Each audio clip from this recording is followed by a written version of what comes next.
Yo, what's cracking, guys? My name is TEkSTA, and welcome to my channel, and welcome to this lovely face as well. It has been quite a while since I've jumped on the webcam and appeared in the video in person, but nonetheless, I am here and I am back with hopefully some good news. Now, what I want to talk about is emulation. That's the whole reason why you're here in this video, and specifically PS3 emulation. Now, if you've had a PS3, you probably would have known that there's been some absolute banging games for it. One of the games that unfortunately I didn't get to play was Gran Turismo 6. Now, I could take the easy approach, buy a PlayStation 3, and then play Gran Turismo 6 on that. But where would be the fun in doing all of that? Let's do it the slightly more fun way by emulating a PS3 on our trusty PC. So I have my laptop here, and we are going to go through the process of setting up the RPCS3 emulator. So that is the main emulator that's being used to mimic what a PS3 does and run a variety of games where, to be fair, their compatibility list is not too bad. If you actually jump on their website, so if we just drag the browser in here, and if you just go to rpcs3.net/quick start, I'll put the link in the description. It kind of tells you what you need and how to go about it, but I'm just going to be showing you in a video so you kind of see how it runs. And you know what? It's actually not too bad. The PS3 was quite a complex console, and to actually get it running on a PC finally, it's quite something, and it will surprise you actually. So, what do you need? Well, first of all, you need a fairly beefy computer, whether it's a desktop, whether it's a laptop. You need something with especially a good, strong CPU, as the emulator is quite CPU heavy. Obviously, you're going to need a decent GPU as well. You don't need nothing extraordinary, but you do need something that's quite competent. So usually an NVIDIA like 1060 will probably be good enough or above. On the AMD side, you're probably looking at anything like a 560 or above. Obviously, they've got newer cards now. If you've got one of those, great, you're probably all set and ready to go. RAM wise, it can get quite RAM heavy. I've got 16 gig in this machine, and it's absolutely fine. You could probably get away with 8. I wouldn't go as low as 4. Like what it says on the minimum requirements page. It's not going to work out well. And storage wise, you basically need about a gig for the emulator because it's going to be caching quite a lot of stuff, and just room for your game, whatever game that is. So I've got Gran Turismo 6. I think it's about 20 gig, 14 to 20 gig, something like that. Can't remember off the top of my head. And obviously, you need a supportable operating system, I suppose, or a fairly modern one. Anything as old as Windows 7, apparently. I'm using Windows 11, which has literally just come out about 2 days ago, as of the filming of this video, and it's been running well. So let's get straight into it. The first thing we're going to do is download a copy of the emulator. So if we go onto their site, click download, and obviously depending on your operating system, you can just download their latest version there, or if you've got a load of time on your hands, you can compile the thing yourself. But we haven't. We're just we're just gonna download it just for simplicity's sake. Now we'll download it in a 7-zip archive file, so you'll need the 7-zip program to extract that out. So once it's extracted out, you're going to be in a folder like this. All you're going to do is click the RPCS3 executable. It will load up, say a nice message going, well, hey, you're in, don't condone piracy, all that lovely stuff. Right, so all you've got to do is say you've read the quick start guide and click continue. Now, once you're in, there's a few things that we're going to need to set up, and there's quite a few options, so don't be shocked at a few things. The very first thing we're going to need to do is install the PS3 firmware. Now, you can get a copy of that by simply doing a Google or Bing search. Yes, I know I use Bing. Heyo. Just type in like PlayStation 3 system software update, and the latest version is 4.88. I can't expect there to be a later version, but just download that. It will download a .pup file. and that's the file that we need. So I've already done this. Obviously, I've done this before. So if we go back into the emulator, click File, click Install Firmware, and then you just simply want to navigate to that put file, like so. Click Open, like so. That bit's done. Easy as pie. You can mess about with custom firmwares if you really want to, but the normal firmware will do absolutely fine.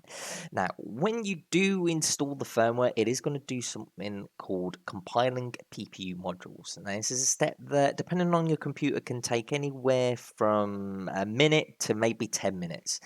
And you may hear your fans going crazy. As you can see, it maxes out my CPU. Well, I've got an Intel 10750H. This is a one-time only thing for every time that you install the firmware. Most people only have to install the firmware once. If you're trying out different firmwares for whatever reason, then you will probably be seeing this step quite frequently. So I will skip this bit. A little later. Right, so once that's all done, we can start loading up our game, well, getting it imported in to the emulator, and doing a few configuration things. Yeah, I'll go from there really. So first things first, let's get the game actually into this list. You can see this is the game list here in the middle. You can see it's empty at the moment. So all we've got to do is go to File, Add Games, and you just want to locate the directory that your game is in. So if you've made a backup, it will usually back up to a given folder, and it will usually have some weird numbered alphanumeric code at the beginning, but it should usually state the game at the very end of the folder name. You just want to go into that folder, and as soon as it says PS3 game or it starts having a list of directories, you just want to select that folder. So when you import that in, it will go immediately into your game list, and RPCS3 will show a few things about the game. Show its version, whether it's a disc game or a digital downloaded game, supported resolutions, when you've last played it, and from its database, what is the capability? What is the compatibility with the game? You know, does it work absolutely perfectly? Are there some glitches? Is it completely broken? So you can usually guess from here how your experience is going to fare. Now, if I were to run this straight away, I may encounter a few issues. One of them is that I can't control anything. So I have an Xbox One controller here, and I need to set it up as a controller that the emulator can understand. So we've got this pads button up here. So if we click that, obviously we've just got player 1. We want to select what kind of controller we're using. So if you're using an Xbox controller, you're going to be selecting the X input method. You can use your keyboard if you're a bit freaky like that. If you've got a DualShock 3 or DualShock 4 or even a DualSense controller, it will pick those up natively. So just selecting those and it will map everything. Not a problem. If we click X input, I've only got the one controller connected to this PC, but you can see down here that my analog sticks are being detected, and everything else looks okay from the face of it. If you do want to change things, you can just click it and press a button, and you can remap different buttons to different virtual buttons to your controller. So that's all well and good. Click Save. So that's your controller all set up. Now, there are a few other things that you should do, and this is mainly in the config section. So you can either go down into the configuration menu and select each and individual option and configure it to your heart's content, or you can just click config and it will jump you straight in to the config menu. Now, this is where it's trial and error. Looking up on the RPCS3 forum, you will see people suggesting various settings to work with. These are the ones that you're going to want to put in for the game that you're trying to run. You can set up a global configuration, so a config that works in every single game, or a config that is specific for each and every game you have in your list, which is quite good. So there are multiple options here. I'm not going to go through each and every single one of them, but you can guess that, you know, CPU settings, GPU graphic settings, how nice you want everything to look, how you want your audio to be, etc., etc. So, with all that being said and done, it should all just work to a degree. Now, usually the emulator does get updated on a daily. It's up to you whether you want to update to the very latest version. It's usually worth looking through the details just to see what has been changed. I'm just going to skip today's one. So, I have tested this game a fair bit, and I've got it to a somewhat comfortable spot where I'm happy to use it and happy to play it. Don't get me wrong, it's not perfect, and you will see when I load it up that it's not quite there, but it's definitely playable. So, all we've got to do, double click it. You'll see like a splash screen immediately appear, and then it will pop up again. Now, the very first time you'll run a game, it will have to start making the shaders, do the PPU modules, the SPU modules, which usually take quite a bit of time, but on your subsequent runs, it should get faster and faster and faster. So if we just make this full screen like so, now I've got my metrics in the top left hand corner of the screen, so you should be able to see how my PC is coping with this. And I've also told my PC to divert a lot more power to the CPU. As I mentioned earlier, the emulator is quite CPU heavy. So, Gran Turismo 6, I'm in the main menu. As you can see, I'm on 60 FPS. Pretty smooth so far. Now, I'm going to go into a race. So, I've done a couple of races. Because there are a few bugs in this game where I've had to do some trickery to kind of overcome them. So I'm going to try the next race. Now, I've not necessarily gone this far, so I don't know if this is going to work or it's going to crash. But as you can see, still 60 FPS at the moment. We're still in the menus. I'm going to go for Brands Hatch. What the hell? I'm in my little Honda car, as you can see. So I'm just going to jump in and pray that the race actually loads up. Should, from my previous testing, drop down to about 30 FPS once we're actually in the game. Hopefully it loads the track. Sometimes it doesn't, sometimes it does crash, like so. But again, it's trial and error. Let me see if I can actually get into a race.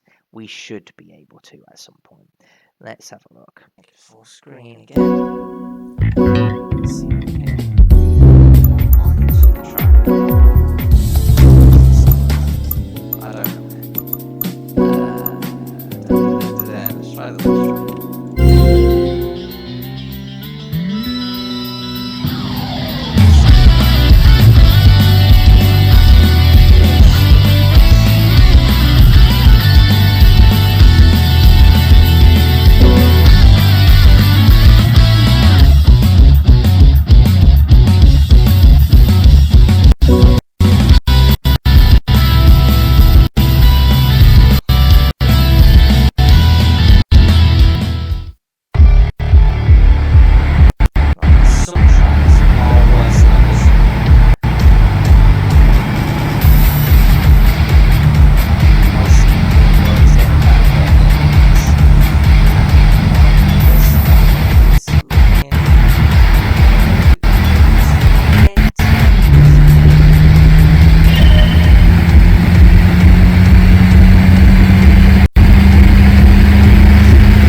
there's a lot of scenery to render, and we've just crashed. So it is few and far between. There is some hit and misses, but the emulator is still improving. A few months back, I wouldn't have been able to even get in game, to be quite honest. So it's definitely getting there. And you know what? For the game that you may want to play, it may be worth it. So give it a go. It's the RPCS3 Emulator. I've been TEkSTA, and I'll catch you in another video. Bye bye.